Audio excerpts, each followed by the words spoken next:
임플란트 수술 얘기 들으면 대부분 뿌리를 잘 심었다, 뼈 이식 잘 됐다 이런 얘기들만 하시더라고요. 근데 치료가 다 끝난 후에 문제 생겼다, 불편하다는 분들이 꽤 많아요. 안녕하세요. 든든닥터 이원장입니다. 임플란트는 뿌리만 잘 심는다고 끝나는 게 아닙니다. 그 위에 올라가는 보철물도 정말 중요하거든요. 뿌리는 말 그대로 기초공사고 보철물은 그 위에 올리는 건물이라고 생각하시면 됩니다. 오늘 영상에서는 보철물이 왜 중요한지, 어떤 종류가 있고 어떻게 골라야 하는지, 잘못 선택했을 때 어떤 문제가 생길 수 있는지, 어떤 보철물을 선택해야 하는지까지 말씀드리겠습니다.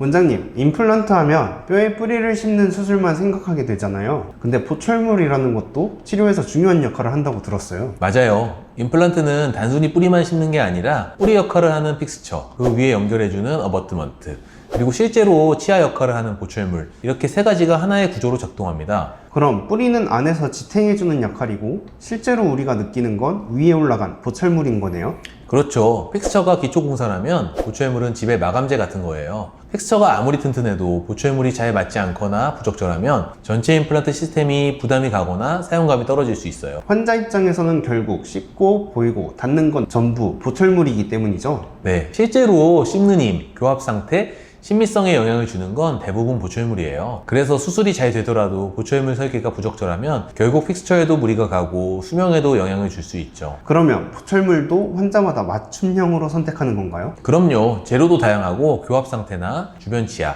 사용 습관, 심지어 턱관절 상태까지 고려해서 결정해야 합니다. 그래서 보철물은 기능성과 신미성 사이에 균형을 잡는 게 가장 중요하고, 뿌리와 보철물이 조화롭게 잘 맞아야 임플란트를 오래 쓸 수 있습니다. 결국 임플란트는 씹는 것도 중요하지만 그 위에 어떻게 마무리하느냐도 굉장히 중요한 거네요. 맞습니다. 씹는 치료와 씌우는 치료가 잘 맞아야 정말 좋은 결과를 기대할 수 있는 게 임플란트입니다. 그런데 원장님, 임플란트 보철물에 있어서는 크라운보다 오히려 어버트먼트가 더 중요한 차이를 만드는 것 같더라고요.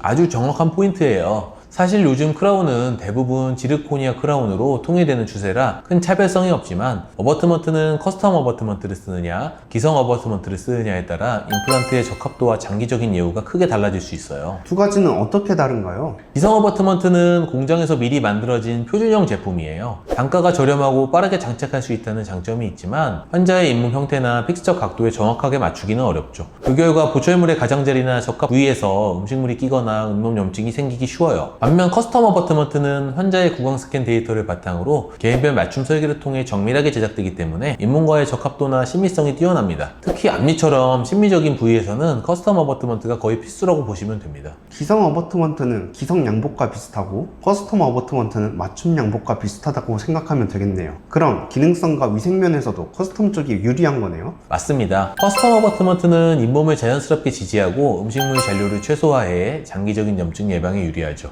다만 제작 비용과 시간이 좀 더 든다는 단점이 있습니다. 결국 크라운만 볼 게 아니라 어버트먼트가 어떤 방식으로 제작되었는지도 꼭 봐야겠네요. 네, 겉으로 보이는 건 크라운이지만 그 안에 숨어있는 어버트먼트가 전체 구조를 지탱하고 있어요. 숨겨져 있어 잘 보이진 않지만 임플란트의 폼질을 결정짓는 중요한 부분입니다. 임플란트를 심은 후 기성 어버트먼트를 사용한 환자 중 일부는 잇몸 라인이 약간 비대칭으로 붓거나 잇몸 가장자리에 음영이 생겨 심미적인 만족도가 떨어지는 경우가 있습니다. 물론 모든 기성 어버트먼트가 문제가 있는 건 아니고 환자의 구강 구조와 잘 맞는 경우에 충분히 좋은 결과를 얻을 수 있습니다. 하지만 커스텀 어버트먼트를 사용하면 환자의 구강 형태에 맞춰 정밀하게 제작되기 때문에 잇몸선이 자연스럽게 회복되고 주변 치아와 조화를 이루는 경향이 높습니다. 특히 웃을 때 잇몸이 많이 드러나는 환자에게는 커스텀 어버트먼트가 심미적으로 훨씬 유리합니다. 기성 어버트먼트는 표준화된 규격으로 제작되어 비용과 시간이 절감되는 장점이 있지만 환자의 픽스처 각도나 잇몸 곡선과 미세하게 어긋날 수 있습니다.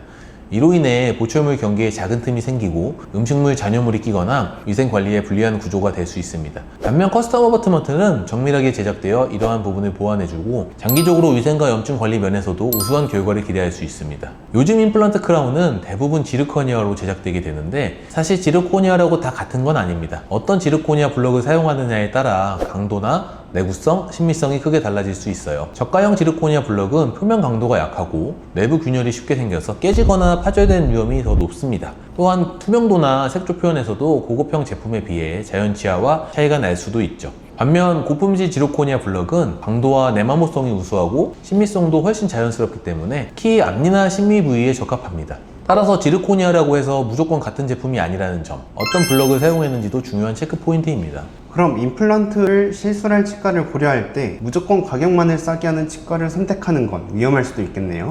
네, 똑같은 지르코니아 보철물이더라도 임플란트 가격이 너무 저렴하면 원가 부담으로 인해 커스텀 어버트먼트나 좋은 지르코니아 블록 등의 재료를 사용하기가 힘들기 때문에 보철물 예후에 안 좋은 영향을 미칠 수도 있을 것 같습니다. 환자분의 심리적 기대치, 씹는 습관, 잇몸 상태, 턱관절 상태 등을 모두 종합적으로 판단해서 가장 적합한 보철물을 제작하는 게 중요합니다. 원장님, 보철물을 어떤 재료로 선택하든 결국 오래 잘 쓰는 게 제일 중요하잖아요. 임플란트 보철물은 보통 얼마나 쓸 수 있나요? 임플란트 뿌리는 평균적으로 10년 이상, 잘 관리하면 20년 이상도 쓰실 수 있는데요. 보철물은 이보다 조금 수명이 짧을 수 있습니다. 보통 7년에서 10년 정도 보는데 관리 상태에 따라 개인마다 차이가 날 수 있습니다. 보철물 수명이 줄어드는 이유는 뭔가요? 보철물의 수명에 영향을 주는 다양한 요인들이 있는데요. 우선 의사는 환자의 저작의 특성을 고려해서 단단하게 충분한 개수의 임플란트를 적절하게 심고 잘 맞는 보철물을 만들어 주어야 오래 사용할 수 있겠고, 환자는 씹는 힘의 방향이나 세기, 이갈이 습관을 개선하고 위생관리도 철저히 해주셔야 합니다.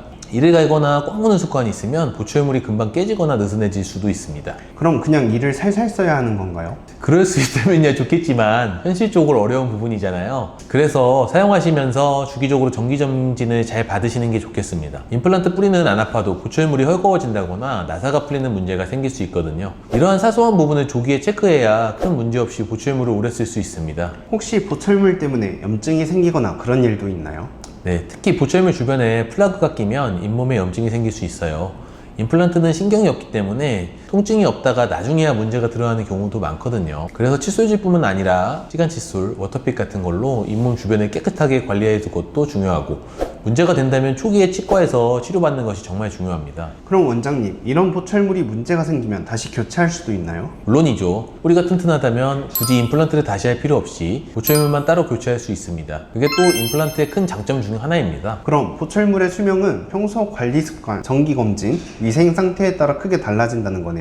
비싼 돈 들여서 임플란트 하셨다면 치료는 끝났다 생각하지 마시고 관리가 이제 시작됐다 생각하셔야 돼요. 그래야 임플란트 뿌리도 보철물도 오래 잘 쓸 수 있습니다. 오늘 이야기를 들어보니까 임플란트는 뿌리만 잘 씹는다고 끝나는 게 아니라 보철물 관리까지 정말 중요하다는 걸 알게 됐어요. 맞아요. 임플란트 치료는 뿌리, 보철물이 한 세트로 완성되는 구조예요. 그리고 그 보철물의 상태가 임플란트 전체의 수명에 영향을 주기 때문에 정기적인 관리와 검진이 꼭 필요하죠. 특히 평소에 칫솔젤이나 치실 사용 같은 생활 습관도 무시할 수 없겠네요. 그렇습니다. 평소 관리만 잘해도 임플란트 수명은 훨씬 늘어날 수 있어요. 무엇보다 치료가 끝났다고 방심하지 않는 게 제일 중요하죠. 무엇보다 중요한 건 어떤 치료든 꾸준한 관리와 관심이 필요하다는 점을 꼭 기억해 주세요. 오늘 영상이 도움이 되셨다면 구독, 좋아요, 알림 설정 부탁드립니다. 궁금한 점은 댓글로 남겨주시면 답변해 드릴게요.